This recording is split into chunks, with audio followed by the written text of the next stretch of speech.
Te data mata mua I matara mai o Pascal Pitch ia e peharu mapiti miniti e peharu e mapiti tetoni no te popunu frani. Pascal Pitch est en tête pour l'instant. Voilà. Marima e tawai e te e toro Pascal Pitch o te maura I te tiara mata mua.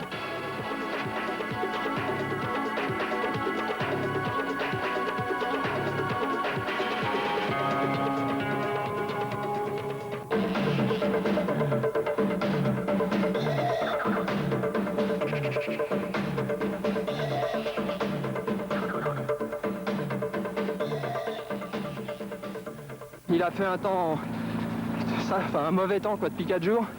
Et aujourd'hui, grosse chaleur, alors, mais ça va. Comment vous avez découvert le Ironman ici à Montréal, Haïti, en Polynésie? Par hasard, j'ai lu un article en métropole et donc j'ai téléphoné pour savoir. On m'a dit viens, c'est sympa, il y a une bonne ambiance, c'est une bande de copains. Je suis venu, ça me fait plaisir. C'est un super Ironman. Huru a ia amuia ahuru ia hora e turu ahuru e miniti turu ahuru ma au te toni te ia tono moment en ignei te te ia tu arono Haïti. Je pense que c'est des très bons athlètes, mais bon, comme c'est pas des spécialistes de la longue distance, il faut qu'ils s'habituent à ce genre de choses et il faut surtout qu'ils réfléchissent parce que il faut gérer sa course, quoi. C'est une course qui dure minimum 10 heures et si on gère pas sa course, il arrive ce qu'il est arrivé là, quoi.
Allez Pascal, t'as même le droit à la première neige. Petit David.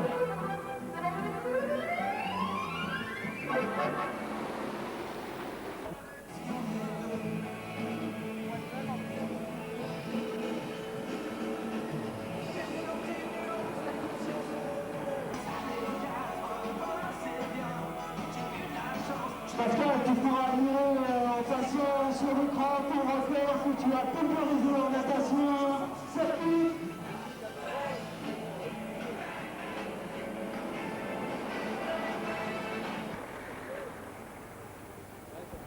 Pascal est engagé depuis 3 heures du matin dans l'épreuve cycliste et n'a connu qu'une alerte à 5 heures du matin, une chute sans gravité due à la neige. Ceci dit, il y a plus préoccupant car le froid a contraint Pascal au port des gants, ce qui le gêne dans son alimentation et son équipe de suivi médical se demande si cela n'aura pas des conséquences sur la suite de l'épreuve.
Pascal débute son épreuve de course à pied. Il ne sait pas encore que dans 2 heures, à la tombée de la nuit, il va ressentir un vide dans les jambes. Ce manque d'énergie, indice d'une crise d'hypoglycémie, va le contraindre à une pause de 20 minutes qui pourrait mettre un terme à son exploit. Pascal retrouvera cependant toute sa motivation grâce au support de sa marraine Vanessa et au travail de son équipe médicale. Pascal Piche nous donne rendez-vous pour décembre 1991 lors de sa nouvelle tentative d'un exploit pour le Téléthon. Et là, c'est 6 fois le triathlon d'Hawaï. 24 km à la nage, 1080 km à vélo, 253 km à pied, 100 à 120 heures d'effort. Programme ambitieux pour lequel nous souhaitons bon courage à Pascal.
De tenter d'établir dans les rues de Hyères, en banlieue parisienne, et pour le Téléthon, un record du monde de triathlon. Pascal Piche, c'est son nom, a déjà passé hier à partir de 17h, 10h à nager et a réalisé 25 km 250. Cette nuit et ce matin, il était sur sa machine. Nous l'avons rencontré lors d'un bref arrêt médical et avant qu'il n'entame la troisième partie de son exploit, 10 heures de course à pied. L'année dernière, en regardant l'émission, j'ai été choqué, puis bon, j'ai trois enfants, pardon. Et puis j'ai promis à mes enfants que l'année prochaine, je ferai quelque chose. Donc cette année, Je savais pas trop quoi faire. Ma spécialité, c'est le triathlon. Il y avait un record qui était de 3 fois 8 heures. J'ai dit, bah, je vais faire 3 fois 10 heures. Pascal Piche est donc reparti à pied pour un exploit réalisé pour le Téléthon. Un exploit qui prendra fin ce soir à 23 h à l'Aqua-Boulevard de Paris. Pascal Piche qui a fait, je crois même, un record du monde pour ce Téléthon. Avec un triathlon, 10 heures de natation, 10 heures de vélo, 10 heures de course à pied. Là, il y a ces deux petites marraines, ce sont Vanessa et Aurélie qui sont juste à côté de lui. Il y a Madame le maire de Jouy-en-Josas avec 5 jeunes gens qui ont récolté dans la journée 10 000 francs. Qu'est-ce qu'on a? On a un cavalier